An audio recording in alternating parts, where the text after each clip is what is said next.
मंत्रिमंडल पर हेमंत सोरेन का आखिर क्या है प्लान। नमस्कार, आप देख रहे हैं इंडिया वॉइस में हूं आप सभी के साथ रिया डंगवाल पूछता है झारखंड में। आप सभी का स्वागत है।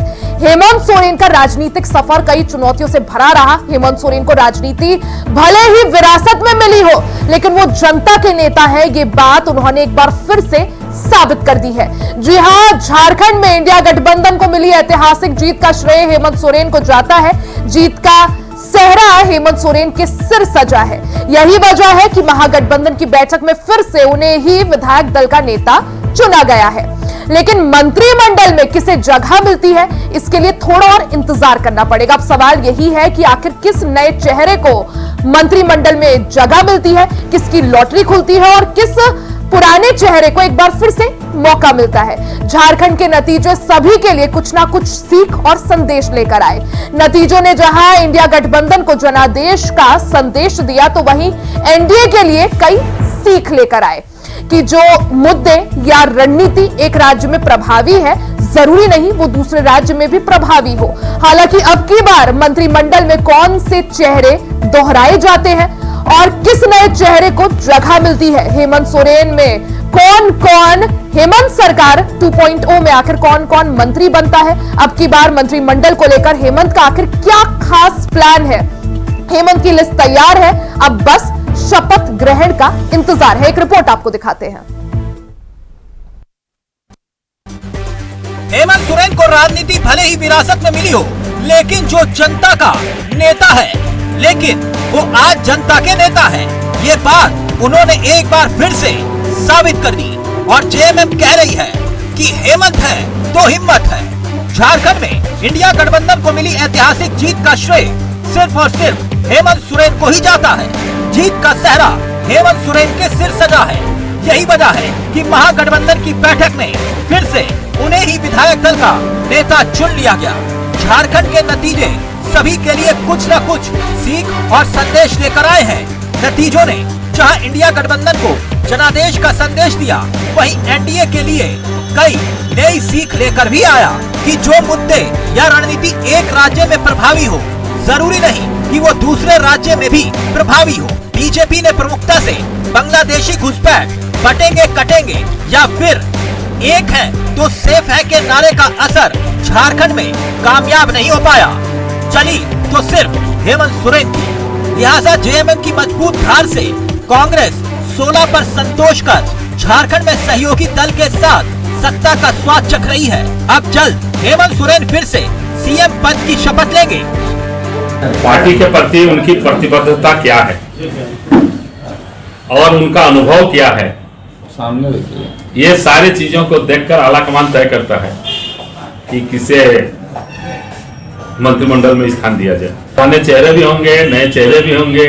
सारे चीजों का मूल्यांकन के पश्चात देखा जाता है कि पार्टी के प्रति उनकी क्या समर्पण भावना रही है और साथ ही साथ उनका अनुभव क्या है। सारे चीजों को देखने के पश्चात यह तय आलाकमान करता है कि किसे हम मंत्रिमंडल का महत्वपूर्ण दायित्व दें, जो अच्छी तरह हमारे जो गठबंधन के पार्टी के जो घोषणा पत्र है, जो हमारी गारंटियां हैं, उस सब को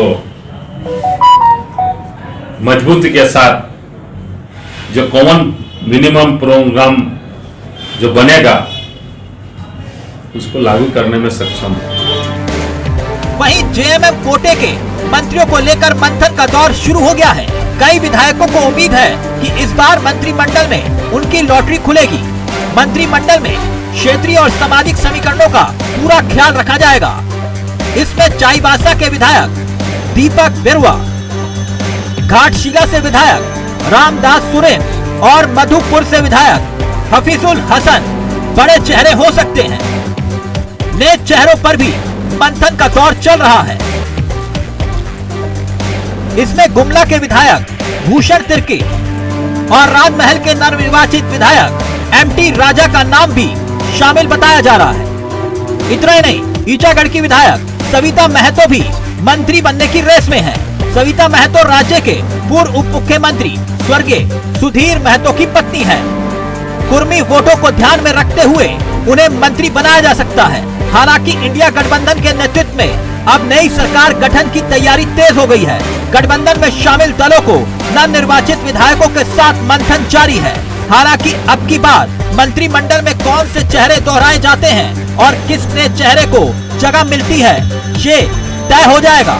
मगर बड़ा सवाल ये कि झारखंड में मिली करारी हार के बाद बीजेपी ने क्या सीख ली। Bureau report, India voice, Ranchi.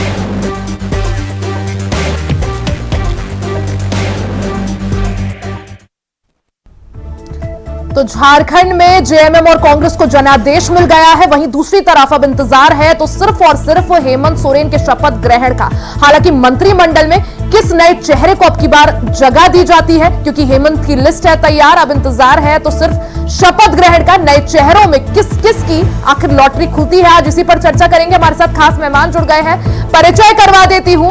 Congress से प्रवक्ता खुर्शीद हुसैन रूमी जी हमारे साथ है, बीजेपी से प्रवक्ता डॉक्टर राष्ट्रीय जयंती जी हमारे साथ है और राजनीतिक विश्लेषक हेमंत गुप्ता जी हमारे साथ है। आप तीनों का ही बहुत बहुत स्वागत है। खुर्शीद हुसैन रूमी जी, आज आप ही से चर्चा की शुरुआत करेंगे।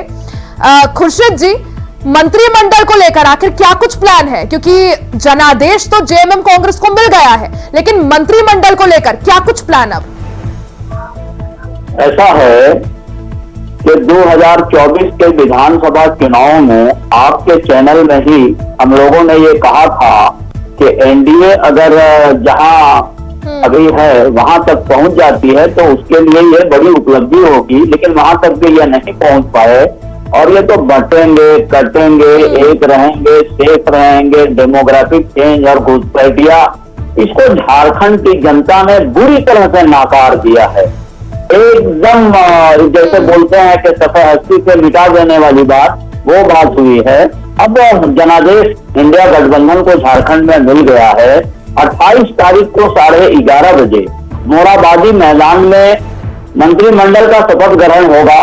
मुख्यमंत्री हेमंत सोरेन शपथ लेंगे और 11 मंत्री और शपथ लेंगे।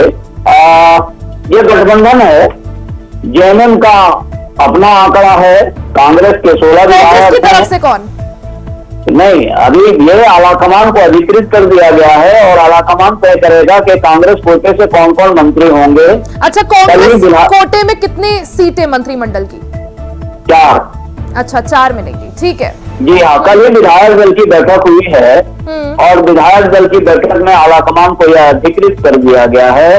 कांग्रेस के विधायक दल की बैठक के बाद गठबंधन दल की बैठक हुई, वहां हेमंत सोरेन को गठबंधन का नेता चुना गया और वो राजभवन गए, अपना इस्तीफा दिया और दावा पेश कर दिया सरकार बनाने का। तो 28 तारीख के 11:30 बजे का समय निश्चित हुआ है कि मोराबादी के मैदान में आम जनता के बीच में ये सरकार शपथ लेगी।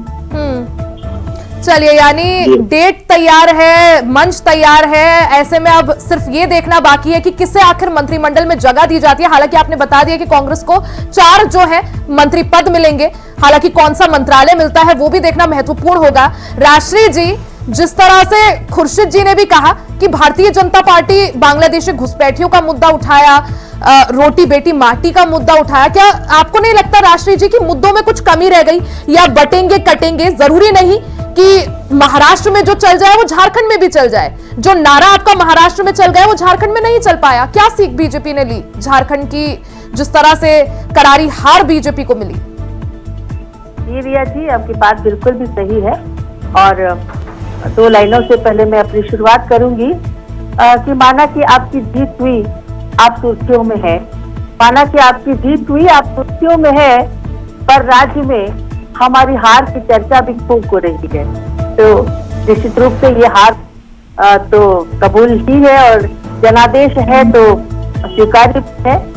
और जहां तक आपने बात की कुछ मुद्दों की, तो देखिए, डेमोग्राफी की बात भले ही वो हम जनता से कनेक्ट नहीं हो पाए, लेकिन बात सही नहीं है या बात हमने गलत की, ये बात तो बिल्कुल भी स्वीकार्य नहीं है।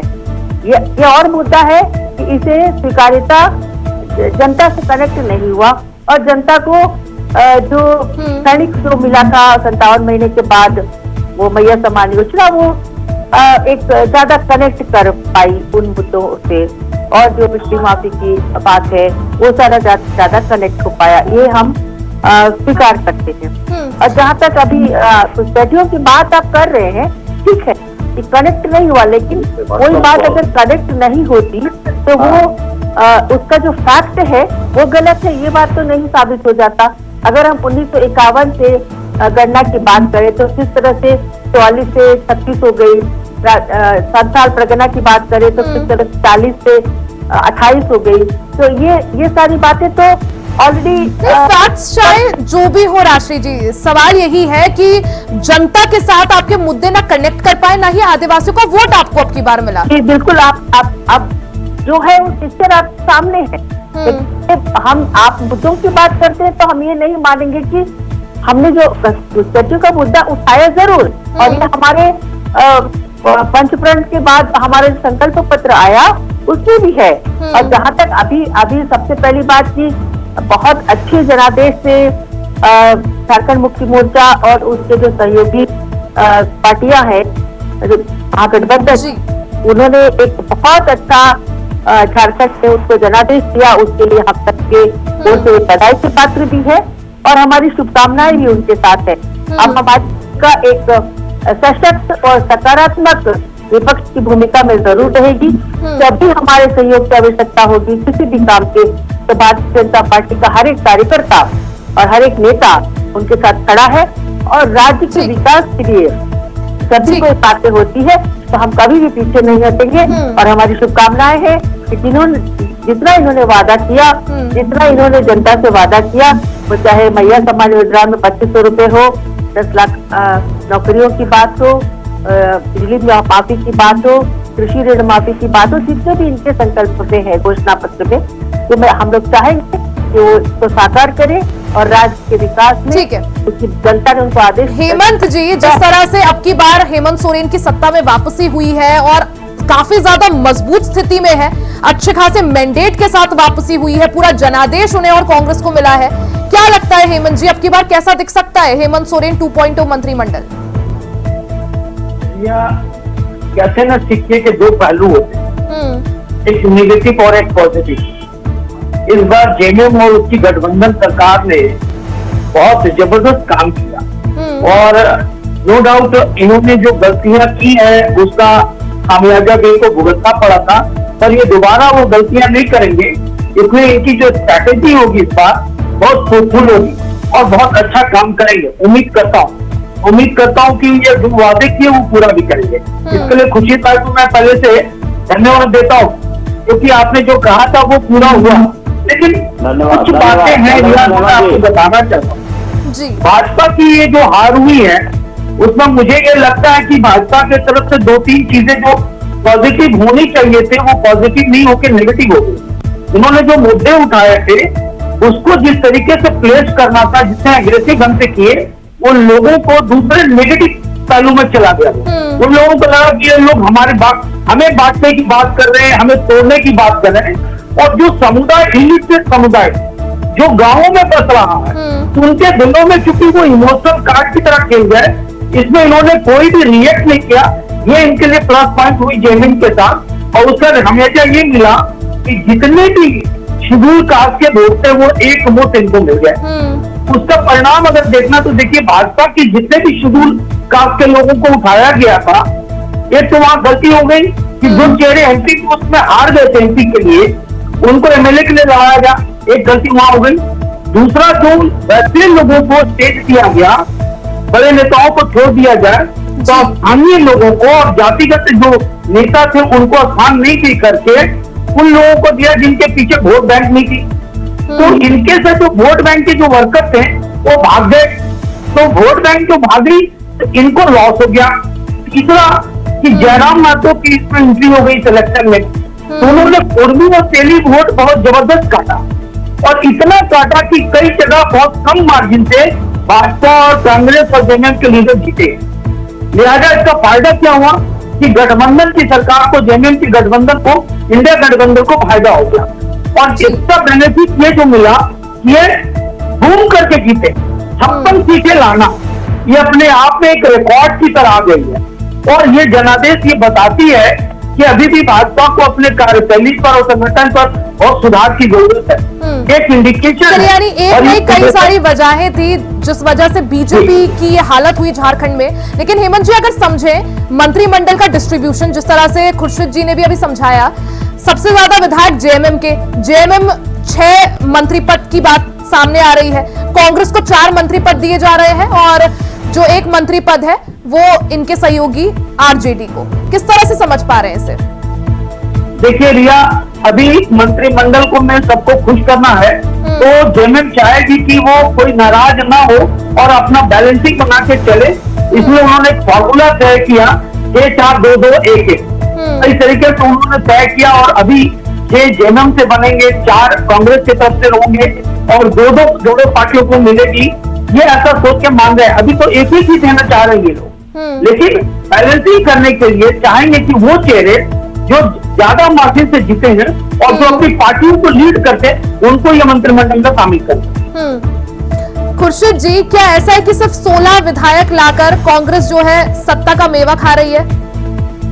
नहीं, इससे पहले भी रिया जी, पहले तो मैं हेमंत गुप्ता जी को बधाई देता हूँ अपनी तरफ से कि मैं उनकी बातों को अग्री करता हूँ।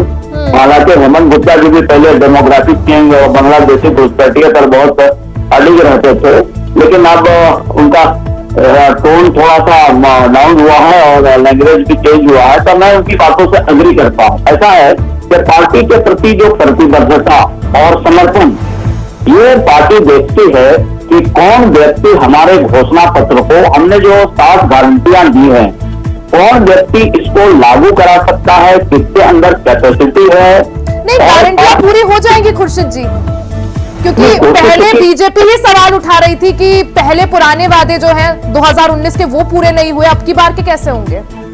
नहीं, ऐसा है रिया जी कि सब वादे पूरे नहीं हुए, ऐसा नहीं है। अगर वो वादे हम किए थे और योजनाओं को लागू नहीं किया होता तो झारखंड की जनता बेवकूफ थोड़ी ना है जो इतना अंतिम मेजोरिटी हमको देता। नहीं, लेकिन ये भी है ना एक फैक्टर की मैया सम्मान योजना जो चुनाव से महज 6 महीने पहले आप लोग लाए, वो भी एक बहुत बड़ा फैक्टर रही। हेमंत जी, बहुत प्रभावी हुआ और मैंने आपके चैनल में भी कहा था कि आधी आबादी को तो हमने साध ही लिया है और जिस घर में महिला घर में मुखियाई की तरह होती है और वही हमारे साथ आ गई है, तो फैमिली भी आ गया। इसी तरह से गठबंधन के पक्ष में लोगों ने मतदान किया, मैया योजना का बहुत प्रभाव पड़ा और सब लोगों ने पक्ष में मतदान किया, तो इंडिया गठबंधन को इतना बड़ा जनादेश मिला। मंत्रिमंडल के बारे में रिया जी मैं ये कह रहा था कि पार्टी के प्रति निष्ठा, समर्पण, प्रतिबद्धता, अनुभव, ये चीजें देखी जाती हैं कि हमने जो 7 गारंटियां दी हैं कि 450 में सिलेंडर देंगे, तो ये जो फाइनेंस मिनिस्टर बनेगा उसको देखना होगा कि इसको बजट में कैसे हम एलोकेट करें और इसको फिर कैसे हम जनता के बीच में पहुंचाएंगे। अगर बजटरी एलोकेशन नहीं होगा तो पैसा फिर कहां से आएगा? फाइनेंस मिनिस्टर को बहुत मजबूत होना होगा और वो बेहतर ढंग से, व्यवस्थित ढंग से बजट को सामने ला सके, ऐसे व्यक्ति को जो अनुभवी हों, ऐसे व्यक्ति को लाया जाएगा। और इससे पहले फाइनेंस मिनिस्ट्री कांग्रेस के कोटे में ही था, डॉक्टर रामेश्वर उरांव हमारे फाइनेंस मिनिस्टर थे और उन्होंने जब पैसा हमारे पास बजट में था तब ना हमने मैया सम्मान योजना में 50 लाख महिलाओं को 1,000 रुपए खाते में दिया और यह घोषणा किया कि हमारी सरकार बनेगी तो 2% 2,500 रुपए देंगे।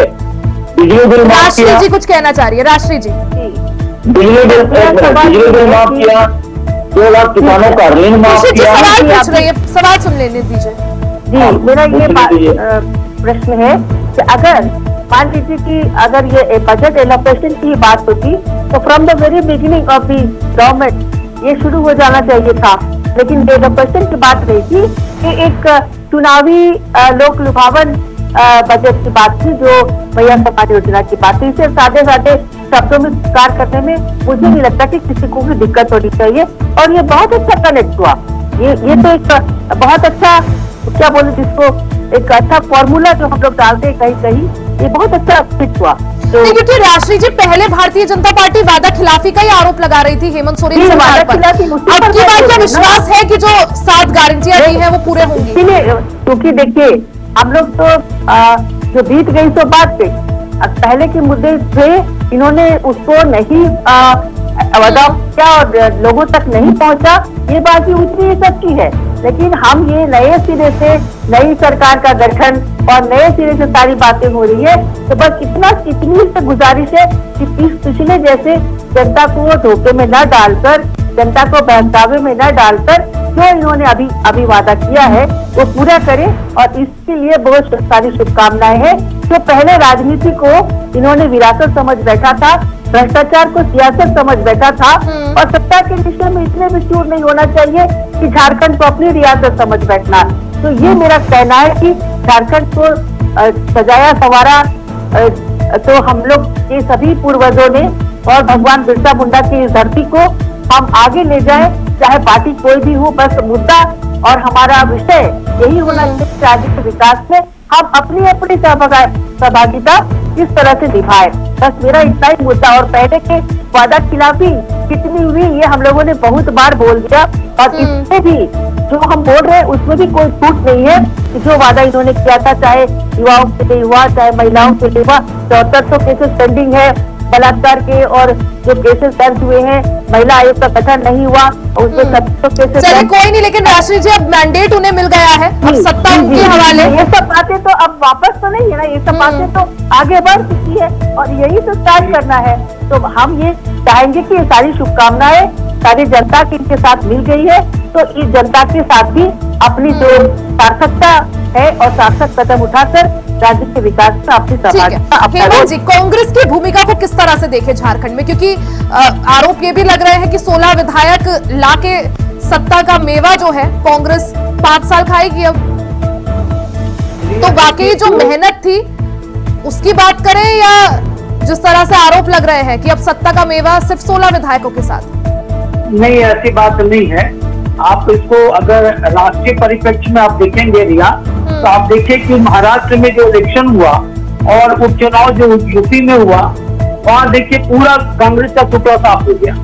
एक नेशनल पार्टी 15-16 एमएलए के बीच में सिमट जाती है, अपने आप में बहुत हास्यास्पद बात है। अब रही बात की जीती क्यों, झारखंड में कांग्रेस जीती क्यों, तो झारखंड में कांग्रेस का इस पर जो चेहरा था वो सिलेक्टेड था और वो बड़ा कारगर काम किया।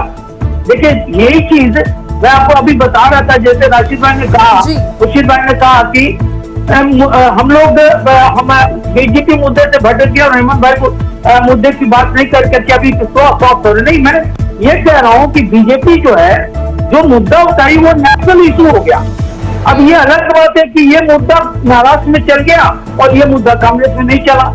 इसके दो पहलू हैं। मैं आपको बता रहा हूँ, महाराष्ट्र के जो वोटर्स हैं वो हाईली क्वालिफाइड एंड लिटरेट है, वो समझ रहे थे कि क्या बोला जा रहा है बीजेपी की तरफ से, और इसका यहाँ पर इंटरप्रिटेशन गलत हो गया। झारखंड में यहाँ पर इनिशिएटिव लोगों के दिल में लग गई कि भाई हमको बांटने की बात कर रहे हैं, हमारे यहाँ जो सदान मूलवासी आ जाएंगे तो हमारा 25 का खतियान खराब हो जाएगा। तो इन लोगों को लगा कि बीजेपी द्वारा जो मुद्दे उठाए गए वो जनता के बीच उसी फॉर्म में नहीं पहुंचे, जनता समझ नहीं पाई जिस तरह से समझने चाहिए थे। तो ये बीजेपी अभी भी इसको नहीं छोड़ेगी, और ये मुझे लगता है कि जेएमएम और कांग्रेस भी इसको भले बात समझ रहे हैं, और जैसे इनकी सरकार गठन होगी इस पर बहुत तेजी से इनको ध्यान देने की जरूरत है, क्योंकि इसके कुछ बातों को बहुत देर तक नहीं छुपाया जा सकता। थोड़ी देर के लिए आप बिल्कुल बना सकते हैं, पर लंबे समय तक नहीं बना सकते। तो जो नेशनल इशू बन चुकी है उससे आप मुकर नहीं सकते।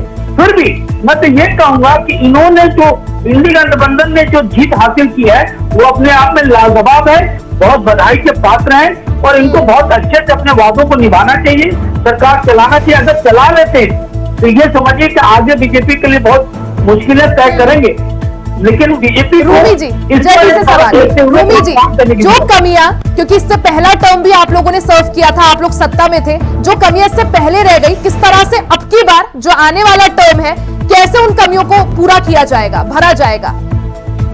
कमियां और कोताहियां हो सकती हैं, इससे इनकार नहीं किया जा सकता है, लेकिन आदमी अपनी गलतियों से, अपनी कमियों से सीख लेता है। सबक लेता है और फिर आगे बढ़ता है। तो पिछली बार बहुत पीछे नहीं जाना चाहूंगा, कोविड में और फिर मुख्यमंत्री को जेल में बीजेपी ने ईडी का दुरुपयोग कर डाला, इसका बहुत ज्यादा असर यहाँ के आदिवासियों पर पड़ा है। वो तो आप लोगों के फेवर में काम कर गया। हाँ, यही तो मैं कह रहा हूँ ना कि मुख्यमंत्री को जेल में डालना ये इंडिया गठबंधन के फेवर में गया कि एक मासूम मुख्यमंत्री को बिना किसी आधार के आपने 5 महीने जेल में रखा, ये यहाँ के आदिवासियों के दिल में गल गया। और उसका बीजेपी यहाँ जो जहर उगल रही थी वो आसाम और मध्य प्रदेश के जो मुख्यमंत्री जो खुद घोटालेबाज हैं, यहाँ जो जहर उगल रहे थे, तो यहाँ झारखंड की जनता मासूम इनोसेंसी ज्यादा है, वो घटेंगे तो कटेंगे और एक रहेंगे तो सेफ रहेंगे, इन नारों को यहाँ नाकार दिया। और झारखंड की मासूम जनता ने यहाँ देखा कि यहाँ आदिवासियों को मुस्लिमों से लड़ाने की कोशिश हो रही है, मुस्लिमों को हिंदू से लड़ाने की कोशिश हो रही है। इन नारों को और इन जो ये नैरेटिव पेश करना चाहते थे, इसको झारखंड की जनता ने नकार दिया और इंडिया गठबंधन के पक्ष में जनादेश दे दिया। चलिए, वो सबको पता है खुर्शीद जी, जनादेश आप लोगों को मिल गए। आगे जो 5 साल का टर्म है, क्या कुछ करिएगा, किस तरह से, क्या कुछ रणनीति, क्या कुछ जैसे कि हमने वादा किया है, 7 गारंटी दी है, इससे पहले भी सारी गारंटियां पूरी होंगी? नहीं, शुरुआत में हो जाएंगी, आखिर में होंगी? रूमी अरे सुन तो लीजिए ना, सुनिए ना तब ना। इससे पहले भी आदिवासियों की यहाँ एक बड़ी मांग थी कि सरला धर्म कोड यहाँ लागू किया जाए। हमने कैबिनेट से और विधानसभा से पारित करके राजभवन को भेजा हुआ है, वहाँ धूल पाप रहा है। भाजपा उसको पूरा नहीं करना चाहती है। हम चाहते हैं कि यहाँ आदिवासियों को सरला धर्म कोड मिले, 1932 का खतियान यहाँ लागू हो, 1932 का खतियान लागू हो, ये हम चाहते हैं। लेकिन बार जो आने वाले 5 साल है, किस तरह से क्या कुछ काम जनता के लिए किया जाता है, वो देखना बेहद महत्वपूर्ण होगा। खुर्शीद हुसैन रूमी जी, हेमंत जी और राष्ट्रीय जी, आप तीनों का बहुत बहुत शुक्रिया समय देने के लिए, हमारे साथ जुड़ने के लिए। तो एक बार फिर से झारखंड में जनता ने अपना मैंडेट, अपना जनादेश हेमंत सोरेन को दे दिया है। जेएमएम कांग्रेस की सरकार बनने वाली है, इंतजार है तो सिर्फ और सिर्फ शपथ ग्रहण का।